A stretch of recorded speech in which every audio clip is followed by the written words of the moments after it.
Good morning. My name is Christina Latimer. I am one of the project coordinators for the City of Dallas Environmental Education Initiative and one of the mentors to all of these wonderful people up here. And honestly, what they have to say kind of speaks for itself. So I am going to hand it over to them and let them get started.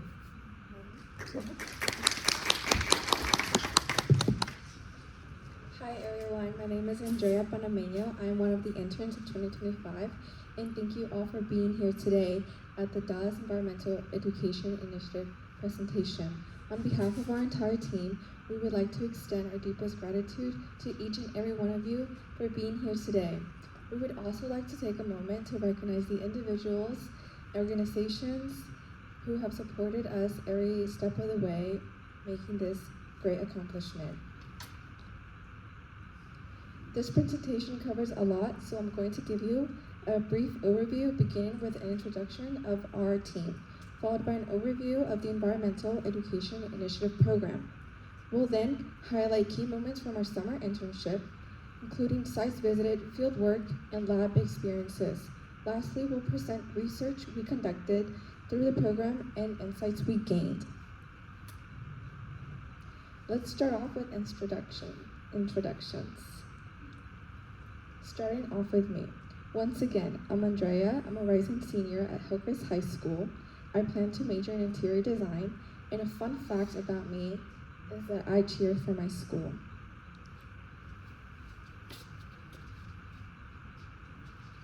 Good afternoon. My name is Gisana Andrade.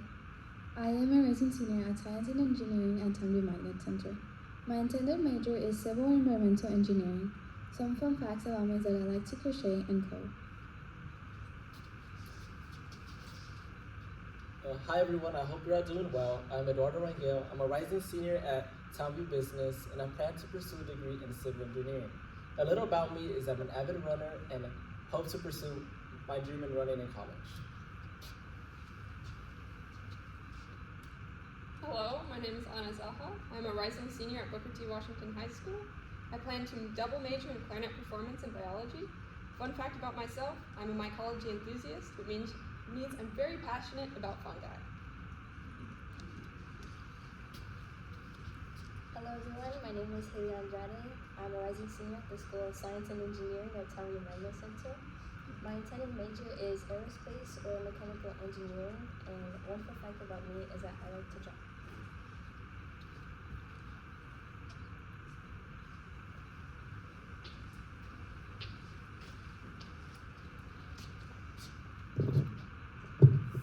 Hello, my name is Fiorella Pius. I'm a rising senior at Skyline High School. I'm a graphic designer and I enjoy playing video games.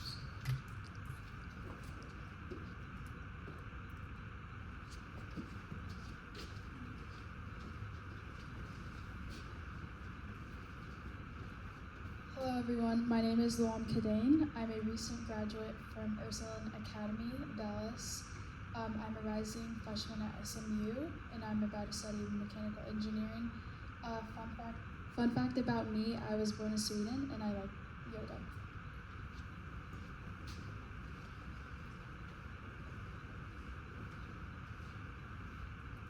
Hello, my name is Levi Hounsel. I am a rising senior at Tambi Tag. My intended major in college is chemical and biomolecular engineering, and a fun fact about me is I'm always a little devious like my cat.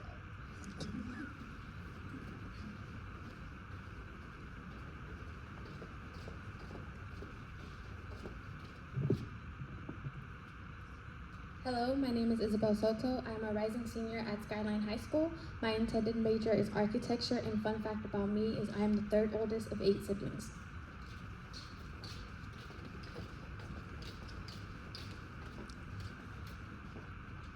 Hey, I'm Michaela Thompson. I'm a rising senior at GCA. My intended major is political science with the hopes of going to law school. And fun fact, I'm always a little bit tired, but hopefully y'all can't tell.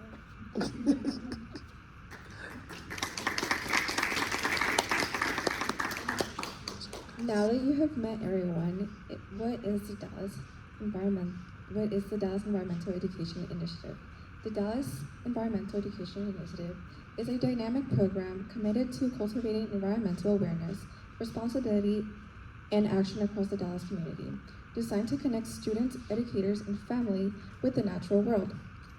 EEI delivers hands-on learning experiences that highlight the importance of sustainability, conservation, and water quality in everyday life. And I will now take over and go into more in depth with that. In the end, we will conserve only what we love. We will love only what we understand, and we will understand only what we are taught. This quote was presented to us on the first day of our internship, and it encompasses the overall mission of this program. I can personally attest to the impact of this mission statement, having experienced the DallasEEI's elementary and middle school programs, and more recently, taking a part in the high school research summit and internships. Since 2005, the Dallas Environmental Education Initiative has sought to maximize their impact by reaching students from every grade level. Through elementary, middle, and high school programs, the DallasEEI is unique because it employs certified teachers who work with schools, such as with partnerships with the Dallas Independent School District. Now let's talk a little bit about each program.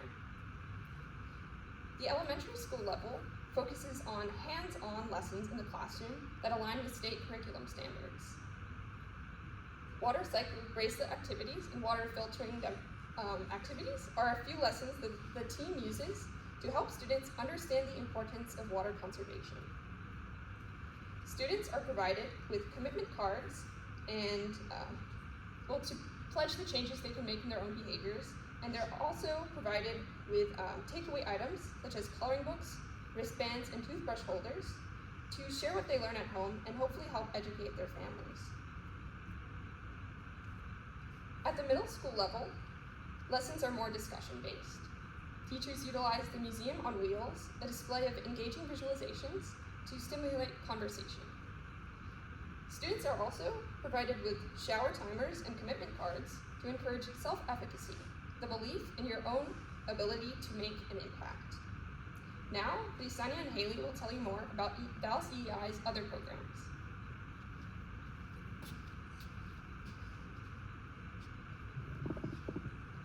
Thank you, Anna. Moving to the professional development, the EI team provides a course where teachers are able to learn and go through the lesson that the students will be taught. There, the teachers are able to have hands-on experiences. The materials are provided for the lesson so that the teachers are able to learn the lesson without having to spend. They're able to teach the lesson without having to spend money. One of the other things the EI team does is community outreach. The EI team goes to various community events like back-to-school fairs. They provide school materials while educating the students about what the EI program is about.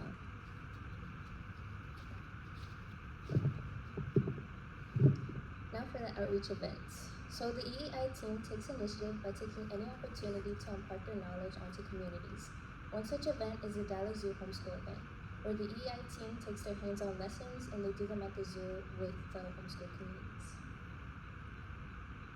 So the DallasEEI Research Summit is an opportunity for high school students to participate in water conservation research. And our teachers are actually the ones that introduce us to the EEI Research Summit, and then we first propose our own research project relating to the topic of water conservation. And if your project is funded, you are able to do hands-on experiments surrounding the hypothesis. And at the end of the year, you present your findings at the summit. So Bersania and I were heavily interested in conserving water without disrupting people's daily routines, which led us to investigate more on the reuse of greywater and motion sensors as water conservation strategies.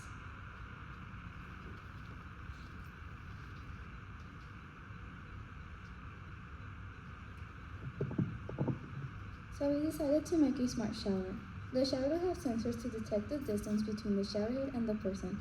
To not waste water, the person is able to go into an app and choose their desired temperature. We would gather all the used water in a container and pass it through a very simple filter and be able to use the water for plants and toilet use. We would now like to take this time to thank Ms. Carver for mentoring us during this research project. We were not the only ones that were able to do this summit. Anna will tell you more about her really cool project. Thank you. The DallasEEI gave me the opportunity and resources to explore my passion for mycology. My first project centered around the underground series or systems of terrestrial fungi, explore the impact of microalgal networks on soil's ability to retain water. This year, my project focused on aquatic fungi. I collected water samples from White Rock Lake and cultured fungal isolates in varying levels of nitrogen and phosphorus as a method of observing the impact of agricultural runoff and heightened nutrient levels on the microbiota. In short, I got the chance to play with fungi at home, and that was really cool. Being provided with the opportunity to conduct our own research projects before college has been a very valuable experience because they allowed me to explore and find a field that I would really like to pursue. At the summit, I met other students with their own super cool projects, like Haley and Husania's. I also got to talk with researchers who presented and judged, and I learned all about what a career in conservation sciences can look like. Lastly, there's the high school internship component, which is why we are all here today. Andrea will tell you more about this. Thank you, Anna. This summer, we had the opportunity to participate in the EEI internship.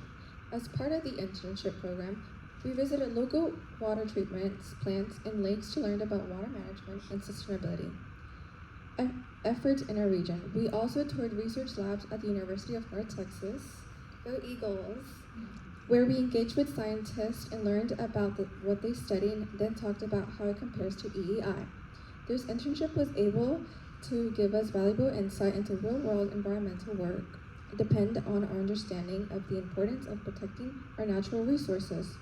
To start us off, Rusania will begin by talking about our first assignment, reading previewed articles. Thank you, Andrea. One of the first assignments we were given was to read research articles and give a presentation. We were split into pairs and given a research article to read and build a slideshow. We then presented in front of the others and were given feedback. This gave us the opportunities to see what a research article would look like, but also helped us find our strong and weak points when it comes to presenting. This way we were able to help one another's weaknesses. These are the topics of the article that we were given to read about. Each article was picked due to a correlation to the EI program and water conservation. They gave us background knowledge into what we would be doing this summer. An article that stood out to most of us was the GIS article, since it is about a program that has a lot of different functions. Eduardo will tell you more about it.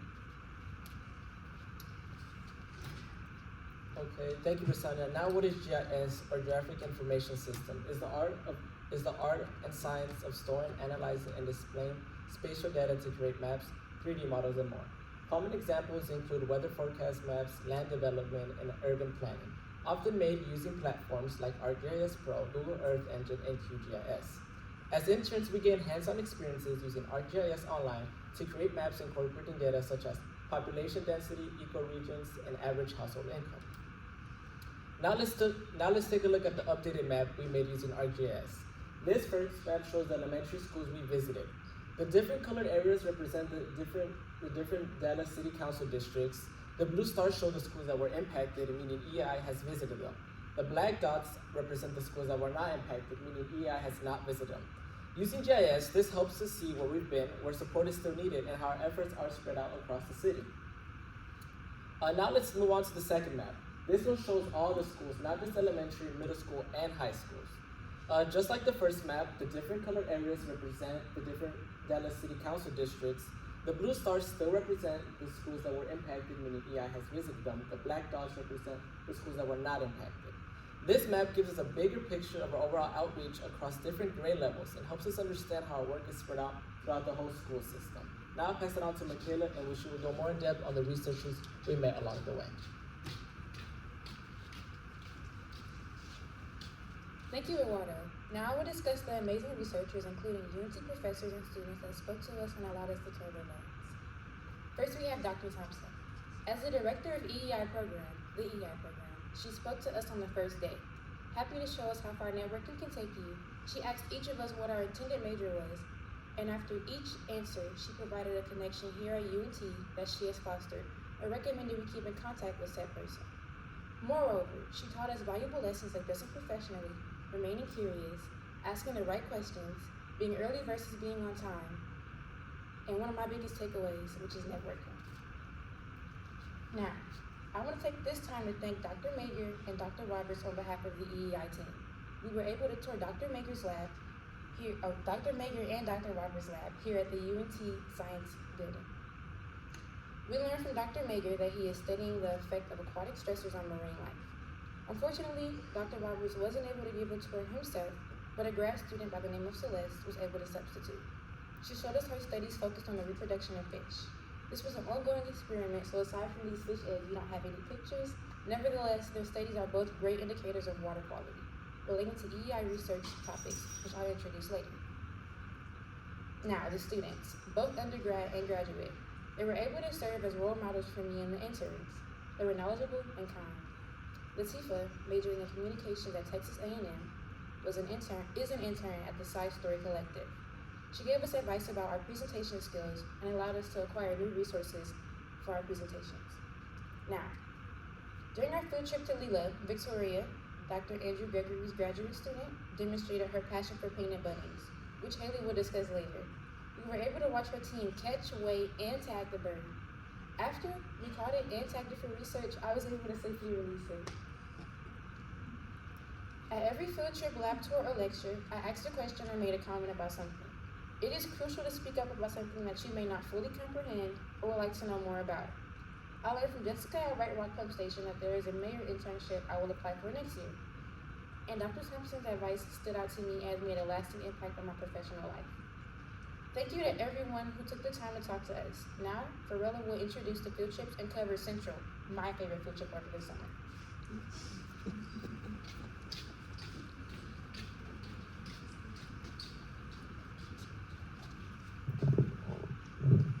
Thank you, Michaela. So, throughout all of these experiences, we've had several field trips we've ventured through together. We've covered several miles, some close, some far. In addition, we created our own reactions for each place. Reactions are used by DallasEEI to inform the public about water conservation. The Central Wastewater Treatment Plant was the very first place we went to as a field trip, where all of our waste gets flushed down the toilet, sink, and shower, and is transported to for cleansing. Upon arrival, we were given a rundown presentation of everything the staff at Central wanted to show us.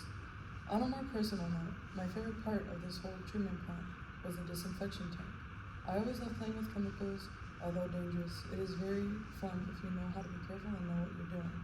They have to be very careful with not overfilling the water with chemicals that they use to destroy the harmful bacteria and other chemicals inside of the water that could potentially hurt the fish once the water is returned to nature.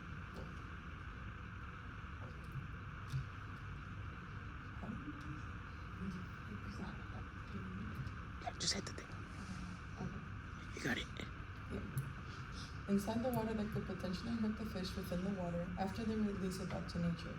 I think the pressure and care you need to have to do it every time safely and correctly must be intense. You may ask, what are reactions in this context?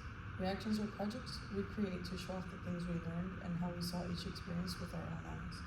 We made one for each place we visited, showcasing the experiences and knowledge we've gained and saw from all these trips and research.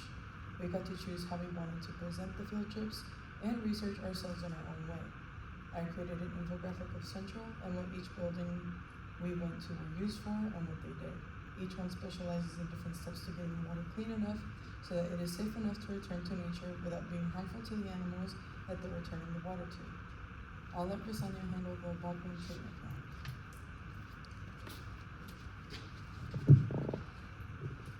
Thank you, Fiorella. After going to Central, we went to the Bachman treatment plant.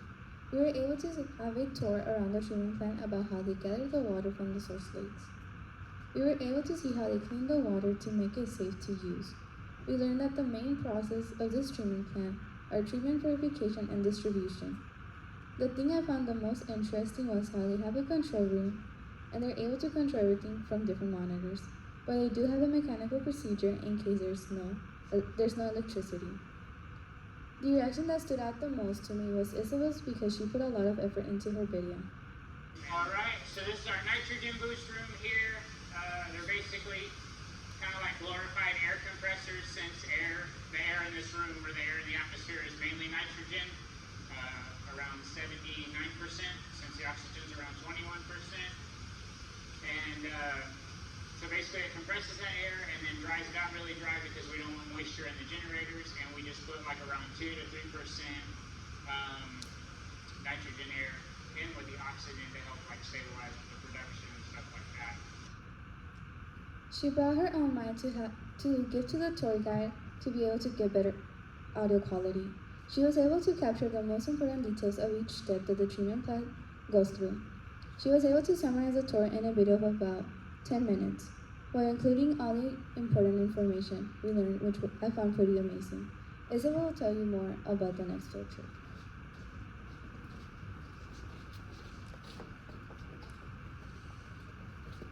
Thank you, Briseña. Our third field trip was to Tawakoni State Park. Tawakoni is one of the 6 reservoirs that provides water to Dallas, located about an hour away from downtown. We visited Tawakoni twice. On our first visit, we went on a hike to the state park, picking up trash and placing our leaf packs. On our second visit, we went to retrieve our leaf packs. I will later go into more depth about what a leaf pack is and our findings. After our time at the park, we visited the Sabine River Authority office, which manages the lake. The Sabine River Water Authority oversees the Sabine River watershed and tributes across East Texas to Louisiana. We visited the office that manages Lake Tawakoni's reservoir, where staff gave us a presentation and a video about their work. They also shared information about the watershed and local plants and animals. My favorite part was visiting the dam and going under the spillway. For our reactions, the one that stood the most out to me was Loam's. She used colorful text and images to show how much fun we had while we were hiking and placing our leaf packs. Next, Anna will go into our field trip at JBS.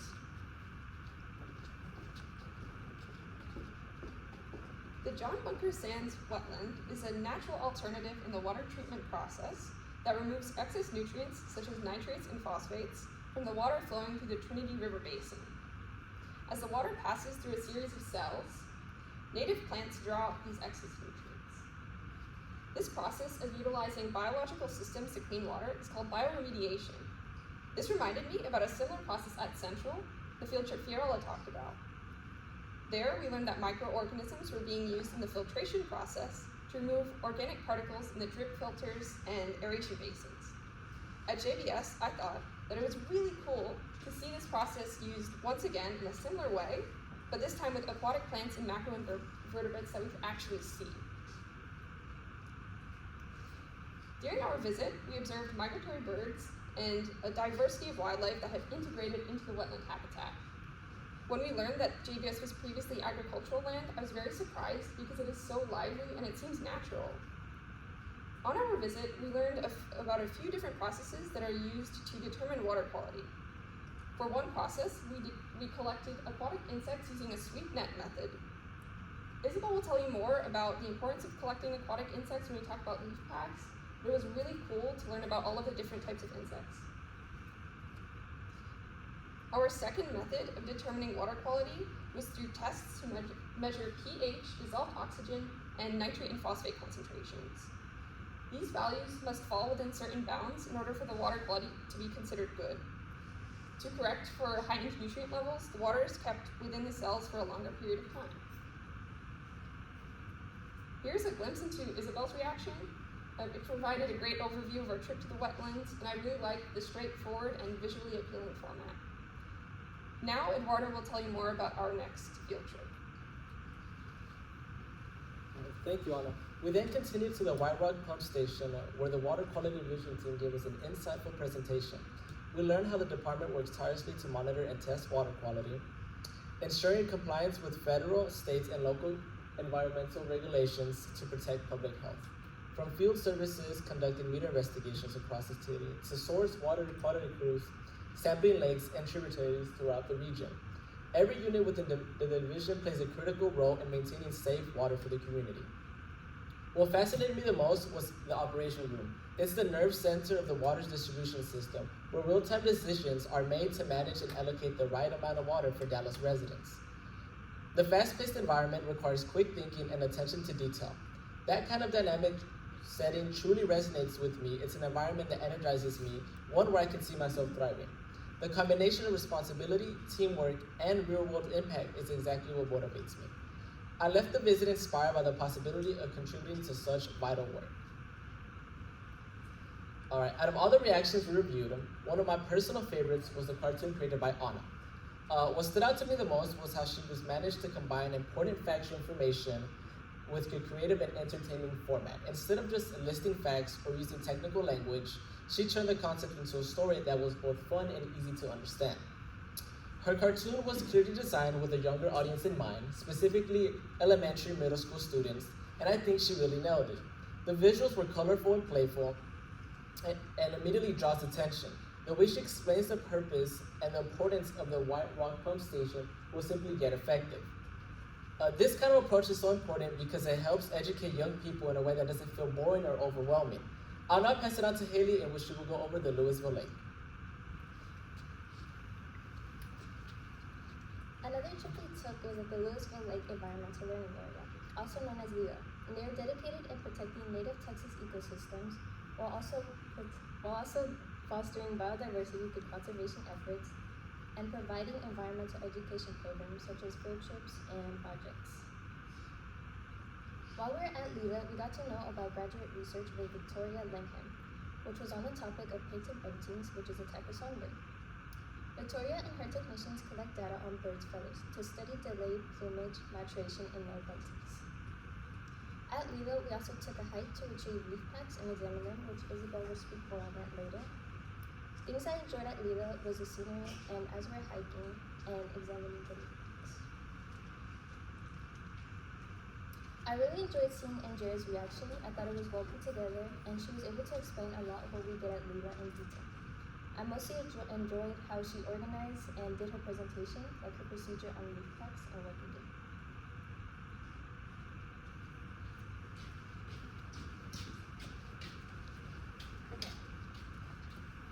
Now that you've seen the fun field trips, let's get into the research we did this summer.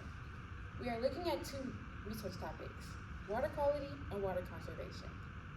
For water quality, we learned much from the field trips and professionals, but we were also able to do a bioassessment in the form of a leaf pack that Isabel will explain shortly. For water conservation, we looked at schools that the EEI team taught to determine if there was a difference in water consumption after education. Water quality is important in forming water conservation efforts, because the lower the quality of water, the less water we have to consume.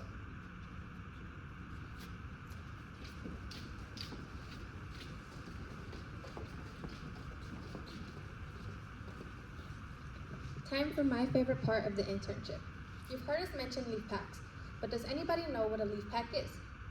A natural leaf pack is made up of leaves that fall into a stream, getting trapped behind natural obstructions such as rocks and branches. They can also be found in creeks and rivers, which are typically moving bodies of water. Leaf packs provide shelter and food for macroinvertebrates, including insects and snails. The quantity and type of macroinvertebrates help indicate the water quality of an ecosystem. To support our findings, we created an artificial leaf pack by gathering leaves from the surrounding area and placing them into mesh bags.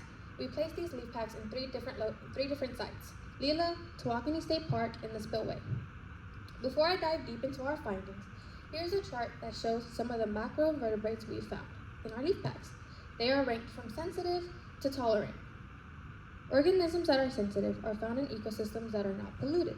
On the other hand, organisms that are tolerant are able to survive in all types of waters, including polluted. Okay, now that I've told you what a leaf pack is and the organisms that can be found in one, what exactly is their purpose?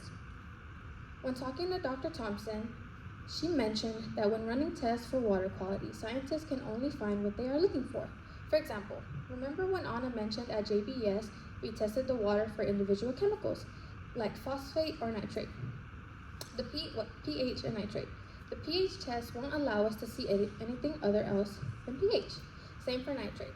On the other hand, using the macroinvertebrates we found are a way to test for chemicals that wouldn't typically be looking for. Because if the water is clean, they should be there.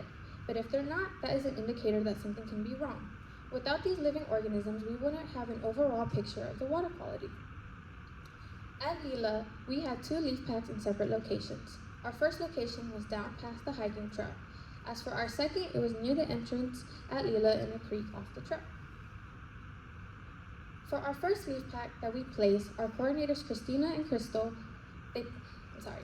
for our first leaf pack was placed by our coordinators. Unfortunately, when we went to retrieve this leaf pack, it was ripped. Thankfully, there were still a couple leaves remaining. As we sorted through the leaves, we were able to find a decent amount of insects, including damselflies, midgeflies, and caddisflies. We then categorized our species into 3 separate groups based on their sensitivity to pollution. In location 1, we found 0 sensitive, 7 somewhat sensitive, and 4 tolerant organisms. Our pollution tolerance index score was 18, indicating that the water quality was good. Location 2 told a different story. As we went to retrieve our leaf pack, we found it covered in silt due to erosion from the storms.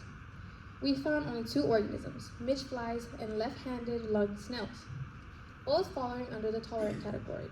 With 0 sensitive and 0 somewhat sensitive, our PTI score was a rating of 7. The water quality was poor. We only filled out the PTI score for experience, but we do recognize that this is not an accurate sample due to the fact that the creek was mostly covered in silt and not underwater. For our second location, we placed the leaf pack at Tawakoni State Park. As you remember earlier, I said leaf packs form in moving bodies of water. So why would we place our leaf pack in a lake, considering it is still body? We just wanted to see if there would be a difference. Just like at Lila, our leaf pack was ripped. Unfortunately, there were no leaves remaining for us to sort through. Thankfully, our second leaf pack was still intact. As we sorted through the leaves, we found 5 different organisms. Of the 5, 0 were sensitive, 3 were somewhat sensitive, and 2 were tolerant. Our PTI score was 64. As a result, the water quality was excellent. For our third and final location, it was the spillway of Lake Tawakoni. This leaf pack was placed by Nick and Christina, our coordinators. With the help of the SRA, we were able to comb through the leaf pack on our visit to the SRA office. This leaf pack was our most successful. We found 8 different organisms, 1 sensitive, 3 somewhat sensitive, and 4 tolerant, resulting in the PTI score of 198, showing us that the water quality was excellent. In conclusion, our artificial leaf pack experiment helps us assess the water quality of 3 sites. Lila showed mixed signals with 1 location rated as good and the other poor due to changes in the water level. At Lake Tawakoni, 1 leaf pack was damaged, but the 1 intact indicated excellent water quality. The spillway being our most successful had the highest PTI score, indicating that the water quality was also good. Overall, the quantity and type of microinvertebrates helped us understand the water of each ecosystem. All in all, I enjoyed being able to be all hands-on when it came to placing and retrieving our leaf packs. In addition, some steps that can be taken for next year's internship would be a use of mixed methods. For example, at JBS, we used sweep nets to catch organisms in the wetland cell. We can also explore the idea of new locations. Lastly, with 2 of our 5 leaf packs being ripped, it'd be best for the EEI team to look for stronger mesh. Next, Luan will go into water conservation.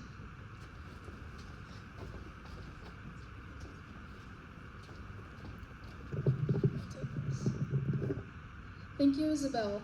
We had so much fun on our field trips, even after accidentally stepping on enormous ant piles.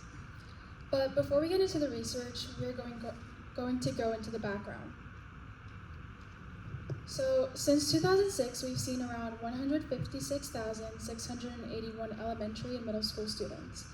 As Anna mentioned earlier, the EEI team visits elementary and middle school students where they receive hands-on lessons, or in middle school, a water conservation discussion.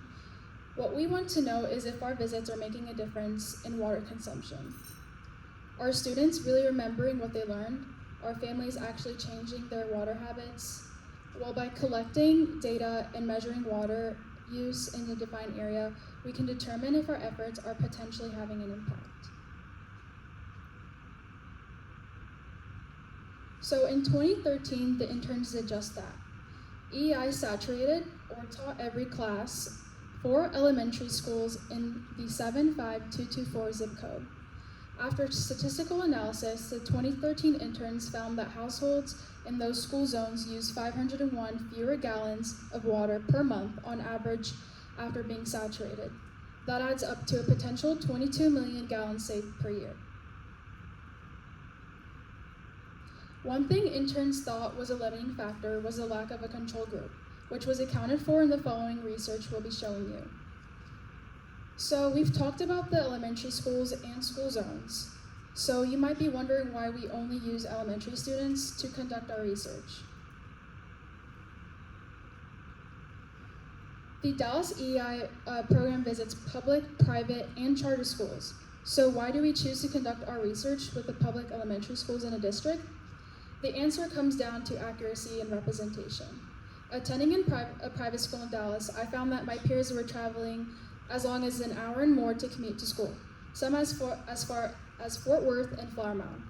My school, for example, would not be an ideal school to study as geographical diversity decreases the accuracy of the data. Let me show you what I mean.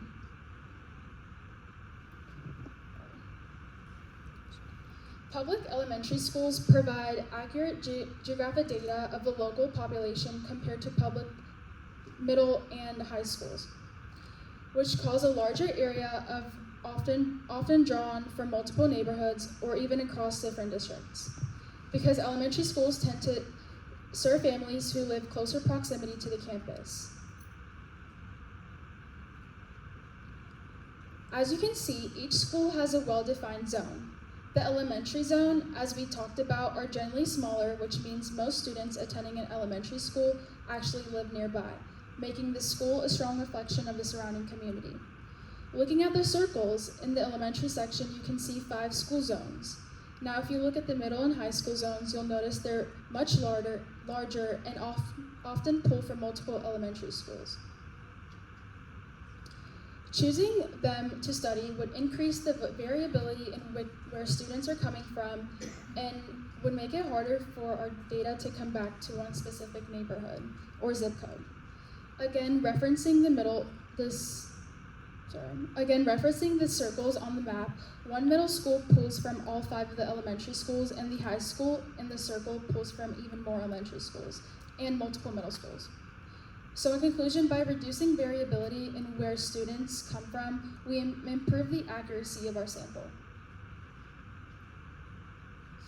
So now that you know this info might make a lot more sense. And will also help you understand what the following year's interns asked next. The main idea being that they wanted to see if the EEI program could replicate this process, but this time include a control group. When picking a new area to replicate to study, interns reference water usage data where EEI had taught to pick a new location. They were able to use the data from Dallas to create a water usage map, seen here on the left. When they found what the 2013 research area was in a lower usage area, so their question then became, can EEI replicate the study in an area with higher water usage? On your right, you have a DallasEEI impacted elementary schools map. This is an example of an impacted versus non-impacted map. This particular map is up to date as of May 2025. When the interns at the time looked at their map, they found that there were actually 3 schools that the EEI had not impacted, and in zip code 75248, and that it was in a higher water usage area. So then they then tasked the EEI team with teaching in 2 of the schools and leaving 1 as the control group. You may have noticed that the water usage map says that it was made in 2019. So it may come as no surprise that the EEI team set out on their task to teach in the schools but they were halted by a couple years by COVID-19 and the closure of schools and online schooling period. Not to be deterred, the EI team was able to get in for the 2023 to 2024 school year. So here is a map of these schools in zip code 75248. Prestonwood is the control group, meaning EI did not teach at Prestonwood. Brentfield and Spring Creek were both saturated. But before we get into our study, let's look at our variables. So this list has been compiled by interns over the years as variables that potentially impact water usage. I'll be basically walking us through each one and explain how it's accounted for in our study. So let's start with income, housing units, and population. Here is a snapshot of the area. All of these kids we received from the US Census, which is also reported to us by zip code. All 3 of the schools we're researching fall within the same zip code, which helps us keep our analysis consistent. Next up, let's look at a few variables that are location dependent. The irrigation ordinance, price of water, and marketing, all of these are consistent across the city of Dallas, and these schools and homes are within the city, so we account for these variables in that way. Next up, we have the ecoregion, which are areas where ecosystems and the type, quality, and quantity of environmental resources are generally similar. As you can see from the maps on the screen, all of our schools are in the northern Blackland Prairie, so we can account for this in our research. Next up, we have environmental factors. This map shows the mean monthly temperature from May 2023 to April 2025. Because many of the neighborhoods we're studying are in close proximity, they experience very similar weather patterns. So all of our schools are experiencing nearly identical temperatures. Our other environmental factor, precipitation, can be seen here. Like temperature, the precipitation received at each school is nearly identical because of their close proximity to each other. That leaves us one key variable that hasn't been fully explored yet, education. This is where our study comes in. We're interested in understanding if there is a measurable impact of education on water consumption.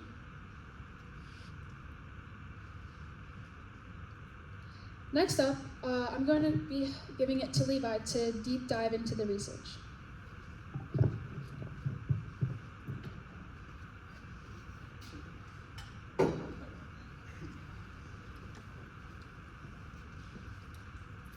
Thanks, Luan. EEI, like before, has the same research question. To what extent does conservation education impact water consumption?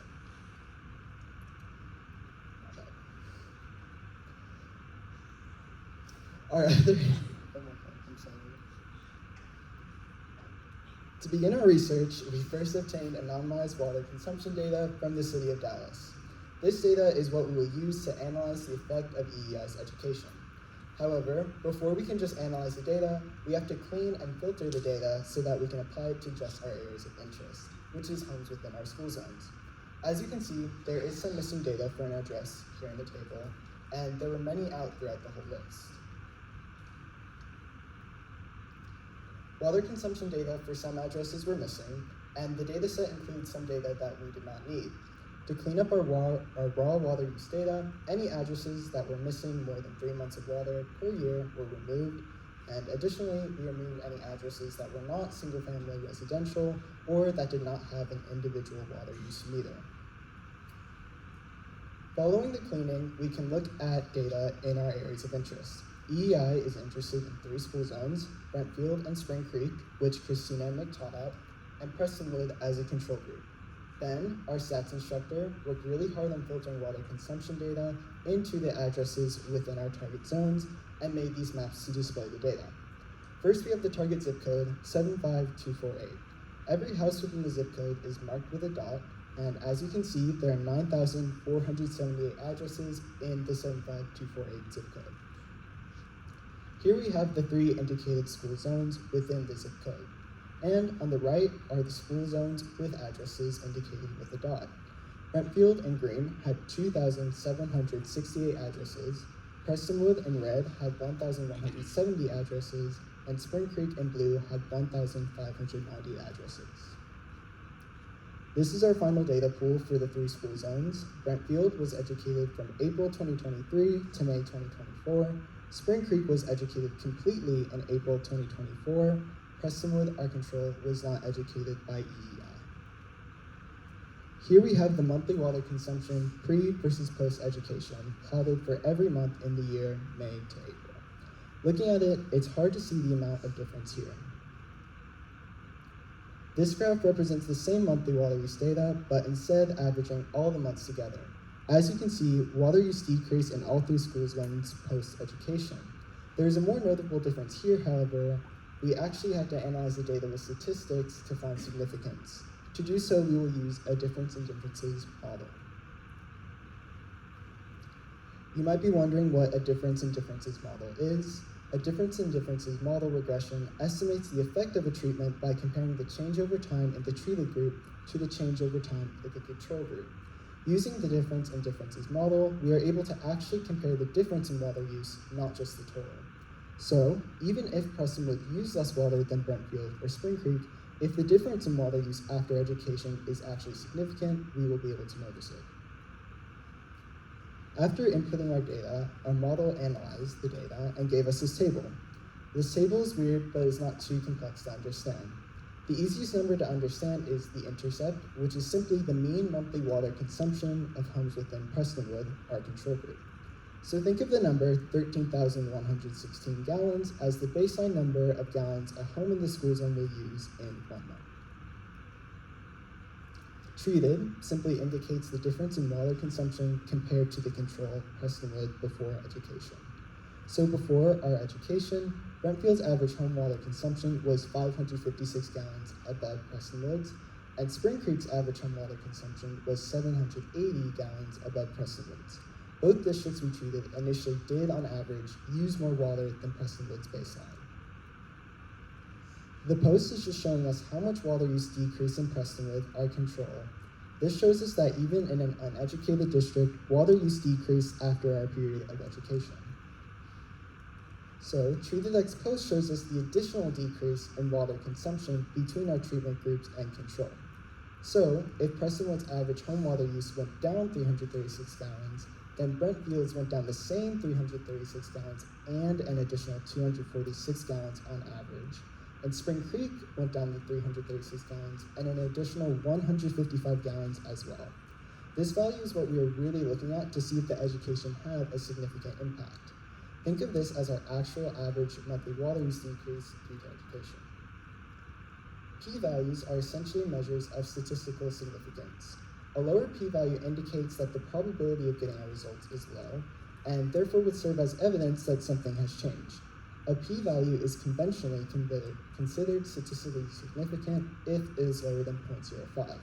So, despite the drop in average monthly water consumption in both Brentfield and Spring Creek, there is not a statistically significant difference in the mean water consumption in houses within the school zones of the impacted schools. However, let's take a minute to look at what I just showed you. Yes, there is no statistical significance, but these results are still important. On average, every address in Brentfield saved the additional 246 gallons per month. That adds up really quickly when we think about how many homes there are in Brentfield. The same goes for Spring Creek. The additional 155 gallons per house per month is an encouraging drop in water consumption. But then we thought about weather. You can see there's a lot of variation between months. These maps display the weather throughout our period of study with our areas in the yellow circle. We all know how much Dallas weather changes day to day. On hot days, people are watering their lawns and taking more showers, so we thought that it would be important to include weather in our study to see if we could detect a change in consumption in relation to monthly variation in temperature and precipitation. This table tells us the impact of temperature and precipitation on water consumption. For temperature, each 1 degree Celsius increase is associated with an increase of 439.16 gallons in Brentfield and 446.2 gallons in Springfield. For precipitation, each 1 millimeter increase in precipitation is associated with a decrease of 13.64 gallons in Brentfield and 14.73 gallons in Spring Creek. The p-values are less than 0.001 for temperature and precipitation, so that means they did have a statistically significant impact on weather consumption in our school zones. Because of this, in this and future studies, we can better predict the amount of water consumption a home in the school zone will use based off the predicted temperature and monthly precipitation. Adding weather covariance did not change the fact that EEI did not have a statistically significant impact. However, both schools that were educated still decreased more than the control school. There was a 207-gallon decrease in monthly water consumption in Brentfield compared to Prestonwood, and 167-gallon decrease in Spring Creek compared to Prestonwood, even after we accounted for weather. This table is the same as our non-weather analysis, but with our new values for Brentfield and Spring Creek, once we accounted for the weather. Once again, the schools that were educated did have a higher decrease in water consumption than the control. We did encounter some limitations to our study. Firstly, as Luam discussed, there are numerous social and behavioral variables that affect water usage, making it hard to pinpoint the exact reason for the reduction in consumption. Additionally, not every address within our school zone had an elementary-age child enrolled in school. This means that no matter how much impact EEI's education has, the true effect could be max. Let me show you what I mean. In the Brentfield school zone, we saw 607 students, but there are 2,190 houses in the school zone, meaning the EEI team, if we only saw houses that had 1 student per house, would have only seen about 28% of the houses in the Brentfield school zone. In Spring Creek, we saw about 38% of the households. So what if we only looked at houses that the EEI team impact directly? Think about it, but for now, I'm handing it off to Michaela to summarize all that we have learned about.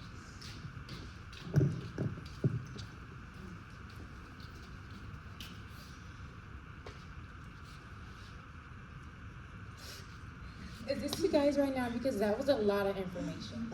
And I'm sure you're wondering what this means for EEI. So, all 3 schools saw a decrease in water consumption between pre and post-education saturation. We saw that the 2 schools impacted had a larger decrease in water usage than the control. Although this was not statistically significant, it is socially significant, as it is encouraging to the EEI team because it shows that water conservation may have had an impact on decreasing water usage. In fact, when we looked at the number of gallons saved per month per household in these 2 schools over what the control saved, the amount of water is very encouraging. In total, Brentfield and Spring Creek saved about 10 million gallons of water in the year following treatment alone. And if our assumption is correct, that there is 1 student per household, 941 students saved those 10 million gallons. Once again, 10 million gallons is very encouraging. It gives us and the EEI team hope that the students are saving water and teaching their families to do the same. Remember, this is data from 1 year. Take this time to think about the amount that can be saved in 10 years through water-conscious habits.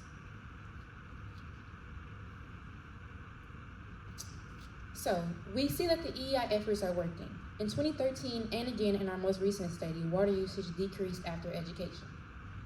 But what are the next steps for EEI? Well, Mom showed you all this map from 2019. One thing we think next interns should do is recreate the map with current data. Using the new water usage map and the impact of schools map, they can identify a new target area.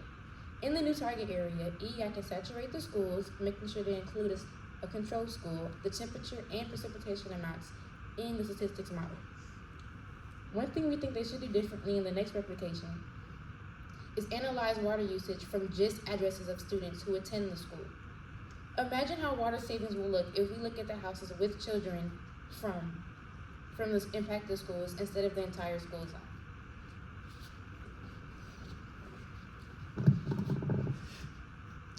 Are y'all guys awake? I sure know Michaela wasn't. Hey, that hour drive is perfect for naps. We are thankful that all of you are in attendance and were able to see what we did over the summer. We talked about a lot during this presentation. We discussed field trips we discovered field trips and research that we were going over, and now we're going to share our biggest takeaways. But before, a big special thank you to our coordinators that helped us along the way. Christina, Crystal, Nick, and Ben. Thank you for everything that you've done to take us along the journey. And Charles, thank you.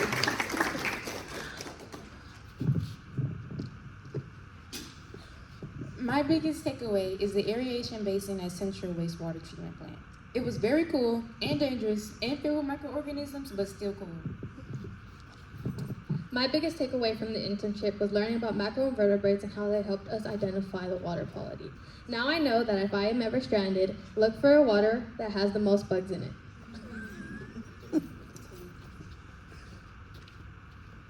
My biggest takeaway is that beforehand, I had no idea how our water was clean, and that they had to go through all these different types of processes to get into our households.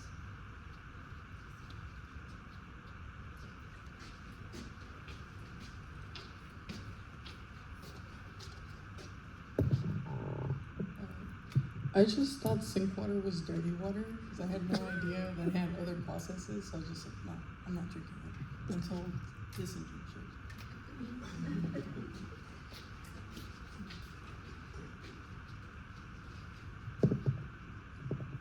My biggest takeaway was going to all these places and seeing people major in the same field but working completely different jobs, like all the different programmers we were able to meet.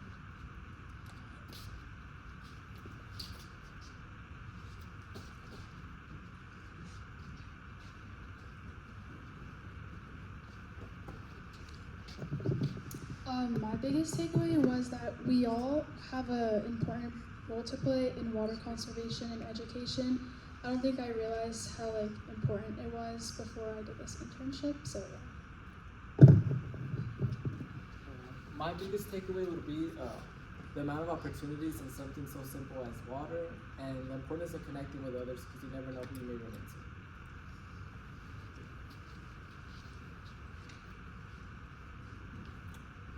My biggest takeaway was just that all the water is really tap water, but it's just more expensive.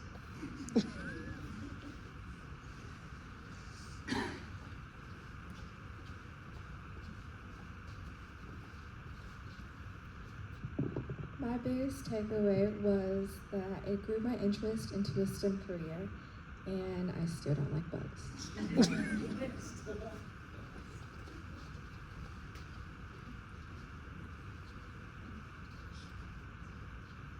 My biggest takeaway was about the rippling effect of education and how important it is to start fostering a love for the environment at a young age. And also, all of these mushroom pictures, that's pretty cool. Thank you. She took all of these over the internship in like 6 weeks, by the way. Again, thank you all for your time, and at this time we are open to any questions or comments. Thank you.